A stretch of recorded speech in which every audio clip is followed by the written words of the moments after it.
Saya ingin mengambil kesempatan ini untuk mengumumkan satu peletakan jawatan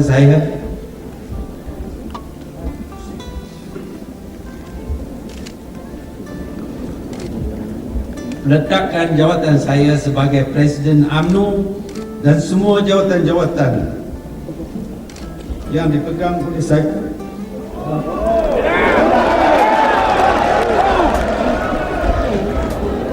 dalam parti, meletakkan saya sebagai pengurusi Barisan Nasional dan semua jawatan dalam Barisan Nasional.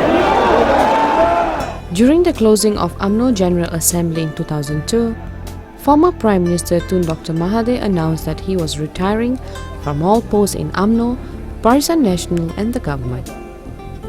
He subsequently named Datuk Seri Abdullah Ahmad Badawis as his successor.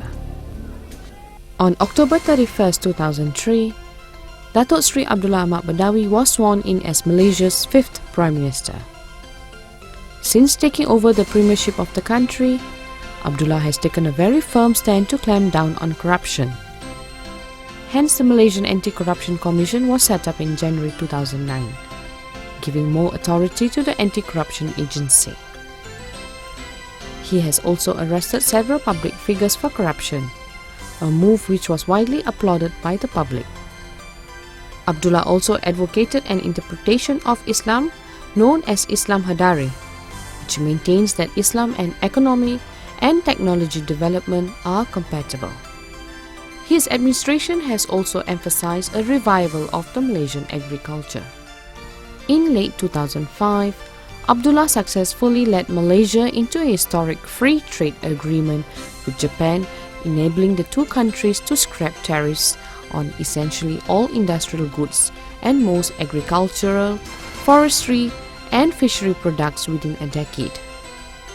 In the 2004 general elections, Abdullah scored a significant victory by winning 198 out of 220 seats in Parliament.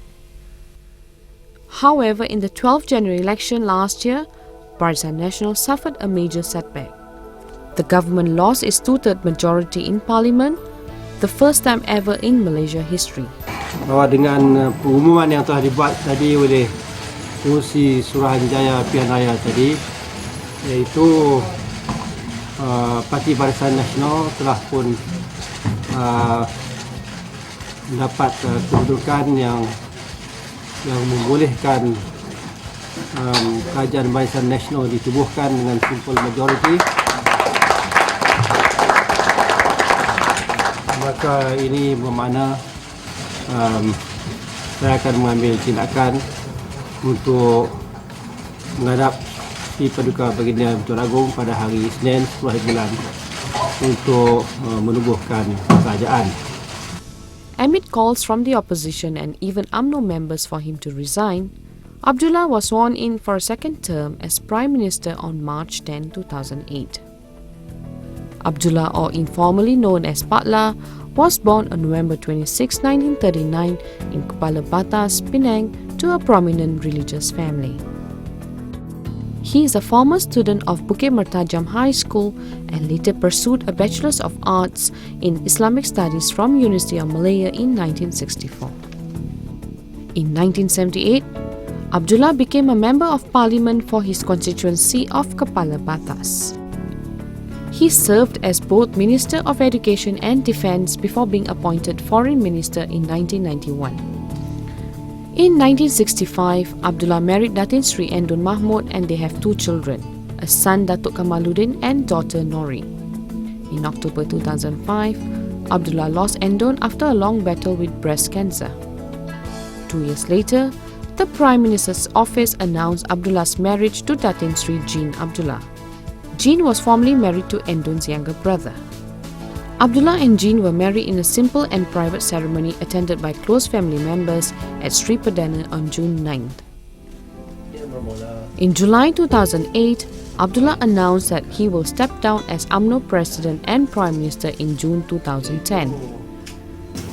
Saya bercadang untuk menyerahkan jawatan kepada Datuk Seri Muhammad Najib untuk mengambil alih jawatan Presiden Parti dalam pertengahan bulan Jun atau pertengahan tahun 2010. However, 2 months later, he said he may hand over the power to his deputy before 2010 deadline. On the same day, he handed over his finance ministry portfolio to Najib.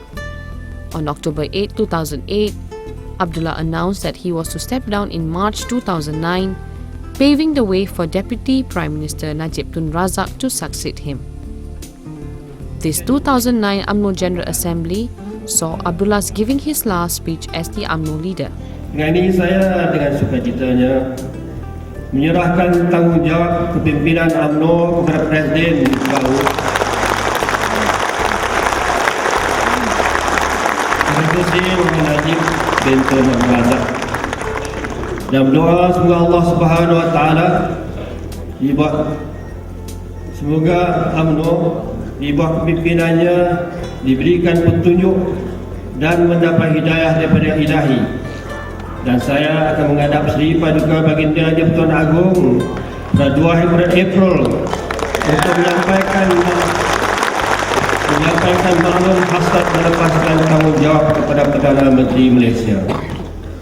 On April 2, 2009, for a smooth transition of power, Abdullah sought an audience with the Yang di-Pertuan Agong Tuanku Mizan Zainal Abidin to submit his letter of resignation. The acceptance of Datuk Seri Abdullah Ahmad Badawis' resignation letter marks the end of his 6-year premiership. Charan Jiko, The Star, Malaysia.